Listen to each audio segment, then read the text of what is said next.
It is 422 million years ago, and you're snorkeling in the tropical turquoise water of the Iapetus Ocean, off the coast of an ancient continent called Avalonia. This is the Silurian period of Earth's history, a time of spectacular underwater reefs, of fish which evolved the first movable jaws, the first animals to live permanently on dry land, and mysterious mushrooms as tall as a house. In the sea, the water is so warm that it feels like a hot tub. The sun is strong, and you feel it already burning you.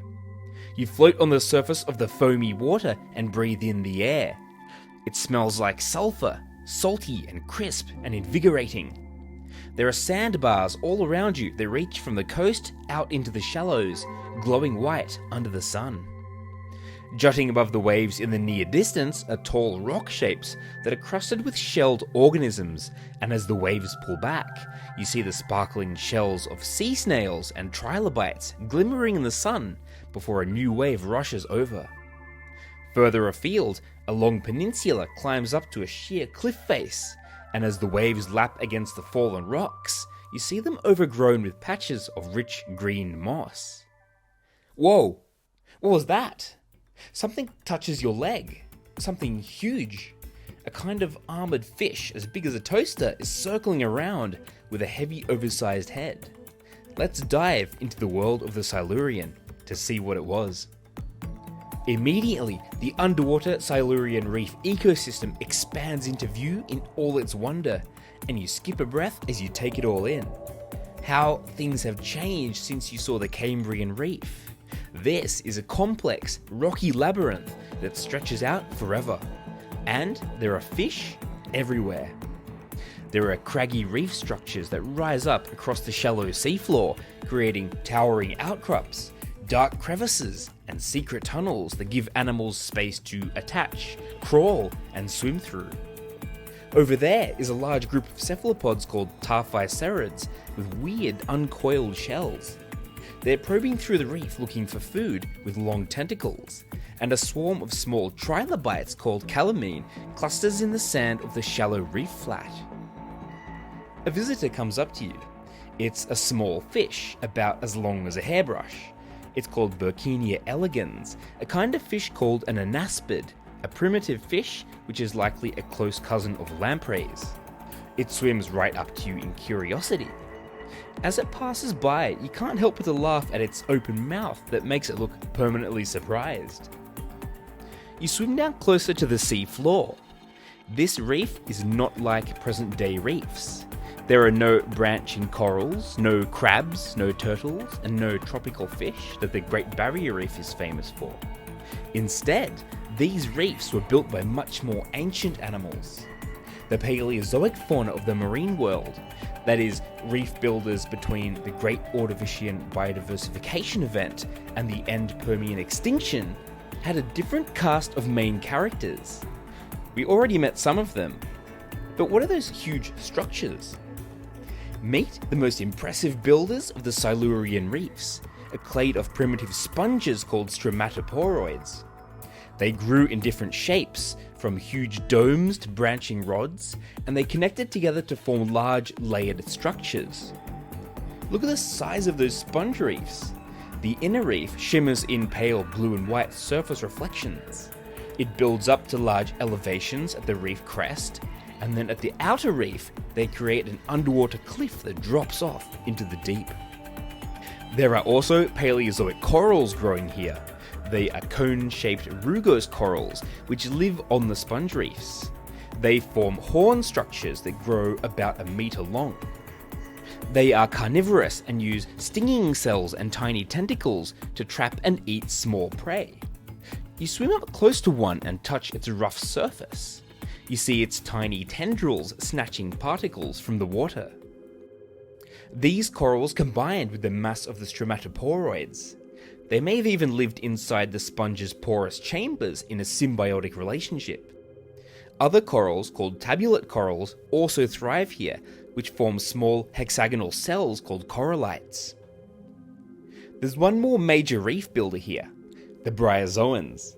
These tiny invertebrates form large calcified colonies that look like a fan or a boulder shape. Each community is honeycombed with holes, extruding tentacled feeding organs called lophophores to filter feed. Together, these stromatoporoid, coral, and bryozoid megastructures, collectively called bioherms, could grow up to 100 meters tall and several kilometers across. We know this because some entire bioherm structures have been fossilized in sedimentary rock to create hill-sized fossils.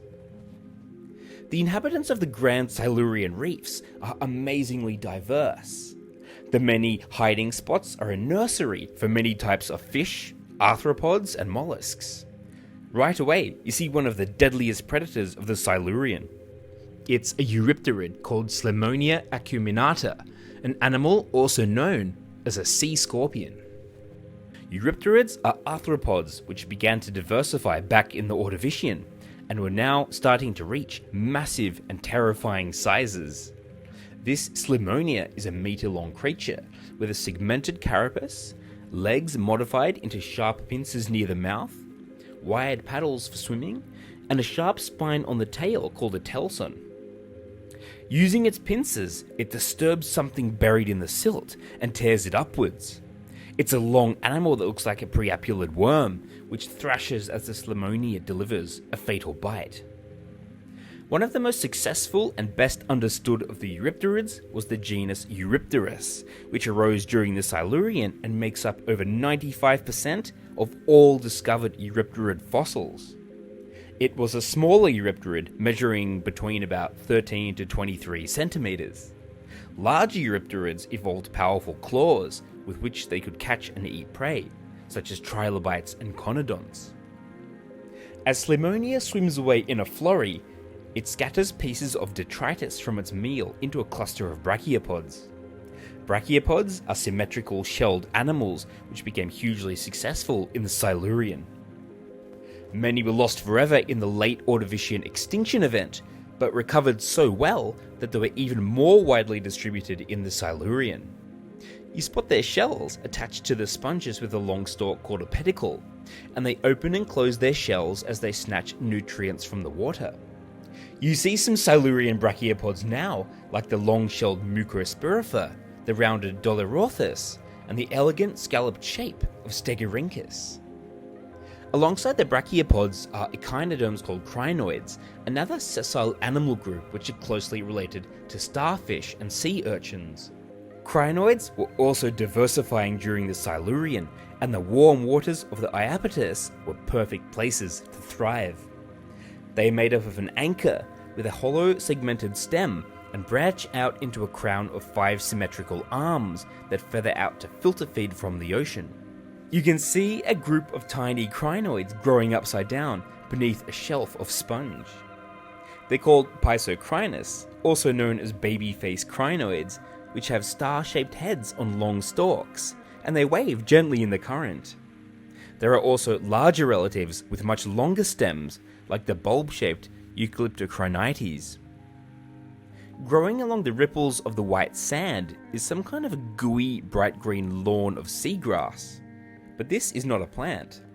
Seagrass is a flowering plant that wouldn't exist for hundreds of millions of years. You look closer and find that they have little umbrella shapes. These lawns are actually algae called the cyclodales, which are starting to form branched structures and might even be early precursors to what would one day become modern seaweeds.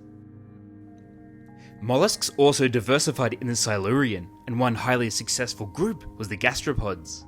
You see the spiral coil shells of Polyumitis snails moving along the tabulate coral cones, and the distinctive ridged shell of Euomphalus that are searching for small worms and algae to eat. There are more mobile mollusks too, the cephalopods. You see a Dorsonoceras pulsing slowly over your head with a characteristic corrugated shell, and Chionoceras, another straight-shelled cephalopod with longitudinal lines. As it swims, it catches the sun. Other cephalopods were evolving new and more efficient shapes, with coiled shells becoming more commonplace to allow for greater strength and maneuverability in the water. Some had gyroconic shells that coiled in but did not touch, like the Tarphiocerids. Others had lituotaconic shells that were a mixture of straight and coiled. They were fearsome hunters, but in the Silurian, the cephalopods were about to be toppled from the position of the apex predator. The very first fish jaws were evolving. The last common ancestor of all jawed fish is a hotly debated topic, and one which is being constantly re-evaluated as new fossils appear on the scene.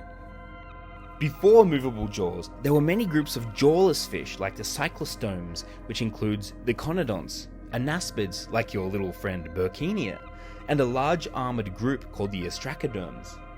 These jawless fish used gills for respiration, had a slit-shaped mouth to suck their prey in like a vacuum cleaner. The ostracoderms were extremely diverse, and there were two main subgroups. We're going to need to jump into the fish family tree here. The first main subgroup was the heterostracans. Most of these are in a group called the pterospiromorphs, which had large bony shields positioned over the tops and bottoms of their heads. These fish could grow to massive sizes, like the 1 meter in diameter Samosteus. The other main subgroup were the cephalaspids, which were more advanced and had pectoral fins to help them swim. There was the Galliospida, which had massive bony helmet-shaped heads, large nasal openings, and could have huge gill arrays with up to 45 gill openings. There was Paturiaspida, known for their long, pointy, swordfish-style noses. There were the Osteostraci, which are notable for their complex cranial anatomy. There were also the Theliodonti, which used hard dentine scales for protection instead of plate armor. During the Silurian and the Devonian, these fish were incredibly successful, but a new group was on the horizon, probably evolving from the cephalospidomorphs. They were the gnathostomes, fish which had adapted their first gill arches into movable jaws. The first type of gnathostomes were the superstars of the Silurian and the Devonian. They are the placoderms, fish with hard armoured plates of bone around their heads, the first true teeth, and paired pectoral and pelvic fins for greater speed and manoeuvrability. Throughout the Silurian and the Devonian, they would become the largest and most dominant of the fish. One of the earliest known placoderms was Entelognathus, which measured around 20 centimeters long. It had movable jaws and was probably the first animal on Earth to have a recognizable face. Then there are the acanthodians, also called the spiny sharks, because of their superficially shark-shaped bodies. They had skeletons mostly made of cartilage, yet also had paired fins and a tail fin, all supported by rigid bony spines, a spine made with dentine, and hard exterior scales.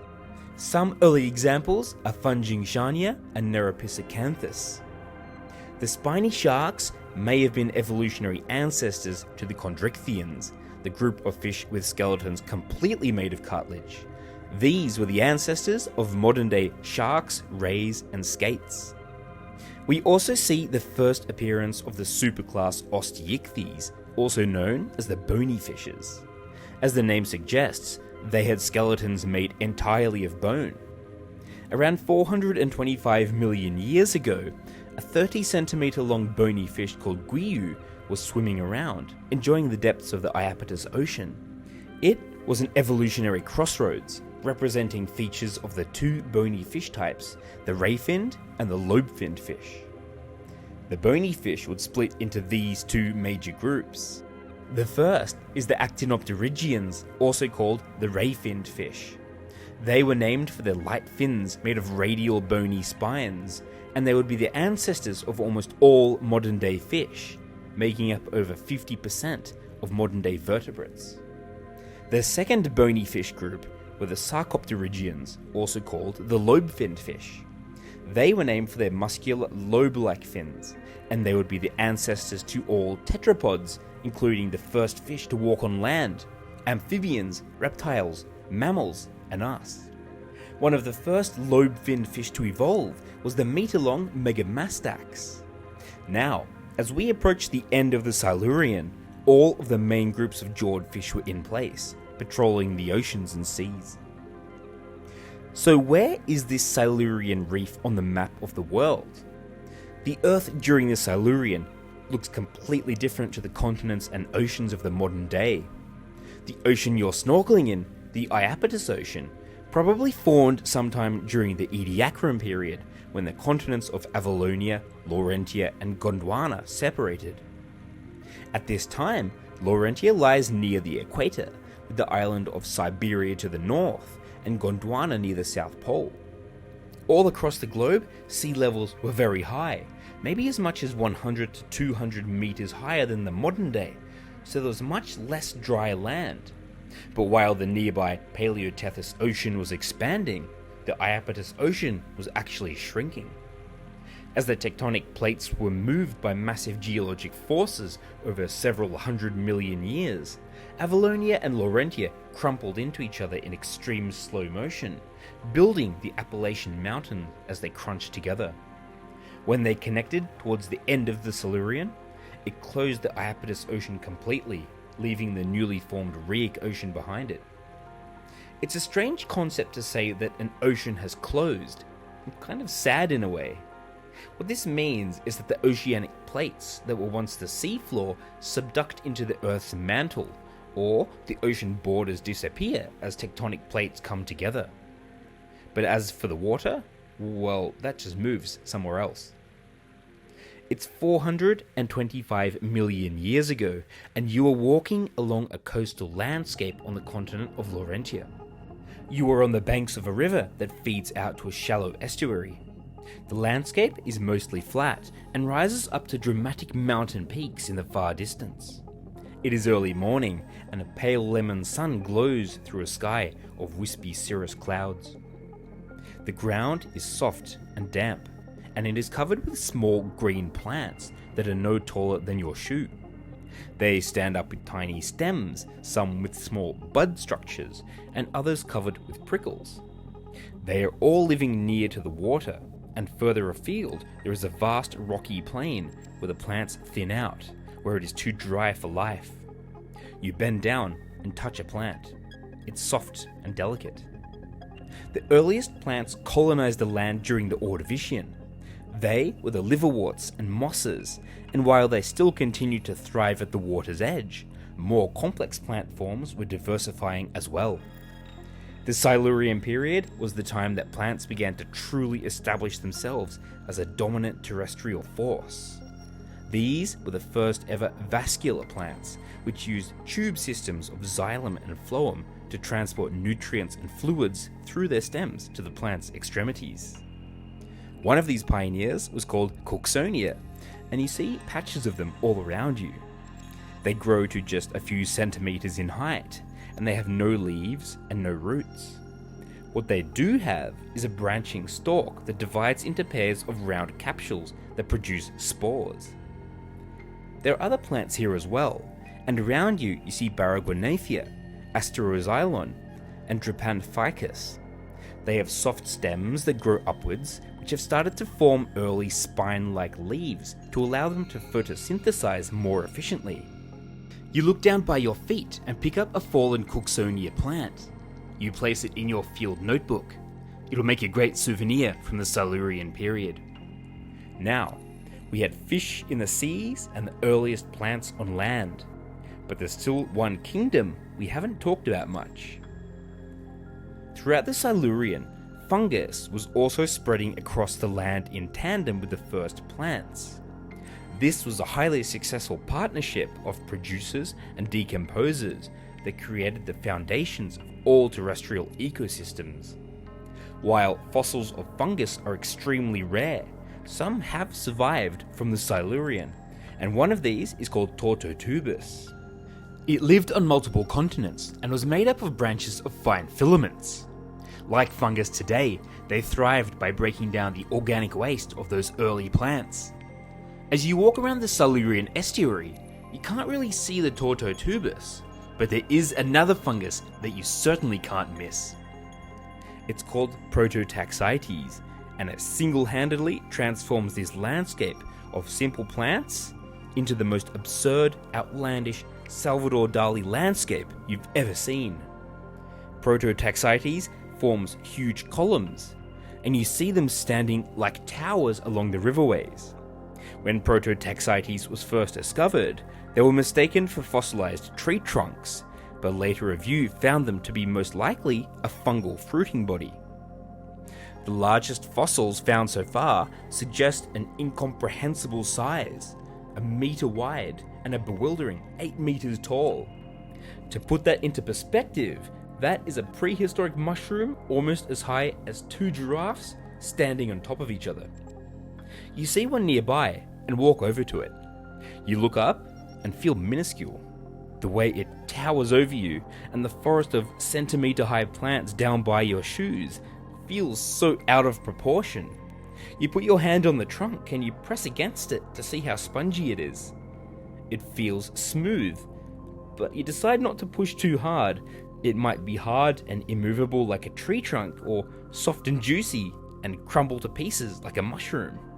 While the trunk of Prototaxites is known, there is no fossil record of its complete structure, so it's not known if it had branches or a fungal cap. You notice something pretty incredible at the base of the Prototaxites. It's a small millipede crawling through a cluster of Cooksonia stems. It's another pioneer, one of the very first animals to evolve to live on dry land. Contrary to common depictions, it was not the lobe-finned fish that were the first animals to walk on land, but the arthropods. They might have initially crawled onto land to lay their eggs out of reach of predators, or to search for new food sources without competition. With their hard exoskeletons and legs adapted for walking, they were well suited to survive the transition to this new frontier, which included withstanding the pull of gravity, developing new respiration systems, and finding new ways to reproduce. There were 2 groups that colonized the land around the same time, the arachnids and the myriapods. The first arachnids to make the transition were relatives of scorpions, breathing using simple lungs called book lungs in a semi-aquatic lifestyle.